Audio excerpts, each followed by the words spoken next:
Today I'm going to be talking about the 28 main types of roller coasters so that you'll know how to distinguish them on your next park visit. 1, 2, 3, 4, 5, 6, 7, 8.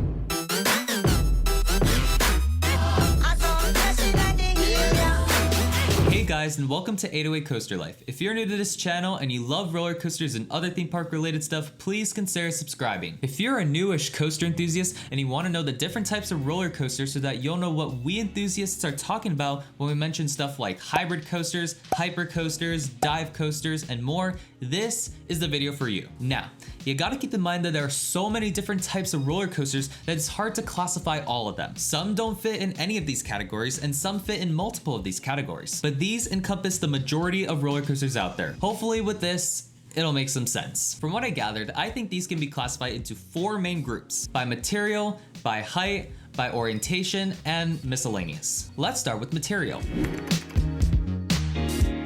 Probably the easiest way to classify roller coasters is by which material is used for the track and supports. Wooden coasters have dense lattice structures and larger tracks and generally have a little shakier ride experience, although sometimes that adds to the experience. They often focus on airtime hills and turns, but some do feature inversions or more complex elements. Steel coasters are the most common type since they're able to go taller, faster, and do crazier elements and ride a little smoother, although sometimes that isn't the case.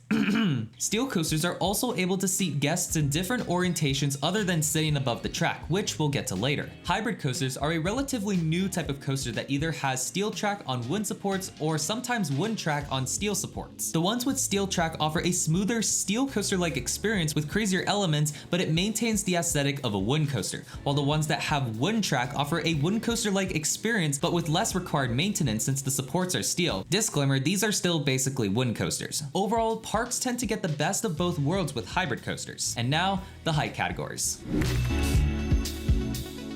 Most coasters out there are between 50 and 200 feet, mainly because they cost less, require less land, and can sometimes lead to more creativity. These shorter coasters can be classified by their intended audience. For example, coasters that appeal to the whole family are, not surprisingly, called family coasters, while smaller coasters aimed for kids are called kiddie coasters. Coasters between 100 and 199 feet aren't separated from the rest, but sometimes they are unofficially called mega coasters. More than anything, these coasters would be classified by seat orientation or other ways which we'll get to later. But boy, do we have names for taller coasters. A coaster between 200 and 299 feet are called hypercoasters. Traditionally, they focus on airtime with no inversions. A coaster between 300 and 399 feet are called gigacoasters. These typically focus on high-speed banked turns and occasional airtime hills with, of course, no inversions. Coasters between 400 and 499 feet are called stratocoasters, and only 2 currently exist. Fun fact, these 3 terms were actually invented by Cedar Point when they broke the 200-foot, 300-foot, and 400-foot records. No coaster over 500 feet have been built yet, but when that's the case, those would be unofficially called polar coasters.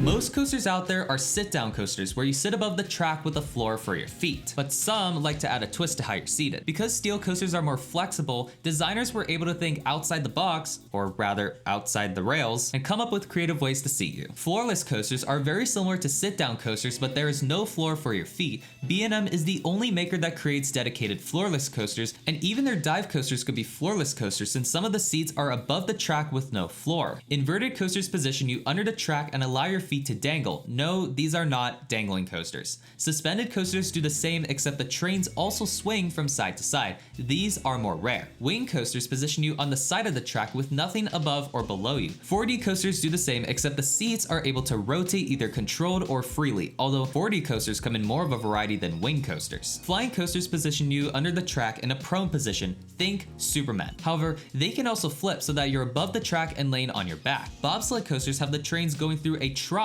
rather than on fixed rails. And the rest are self-explanatory, such as stand-up coasters, motorbike coasters, and spinning coasters, although new coaster types based on orientation could still be introduced.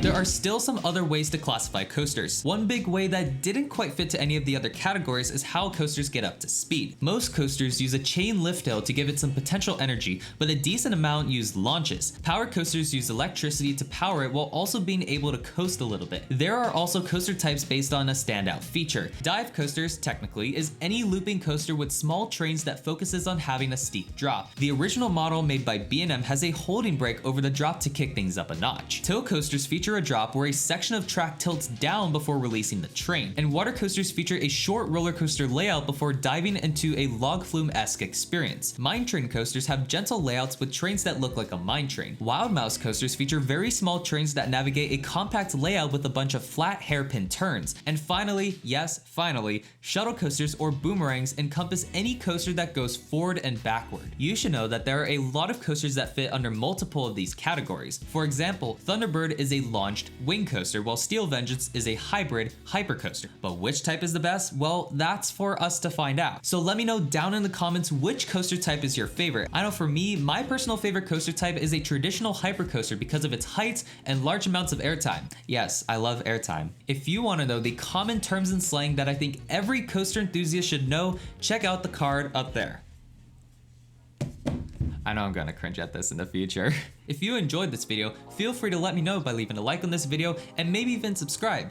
Thank you all so much for watching. I'll see you next time.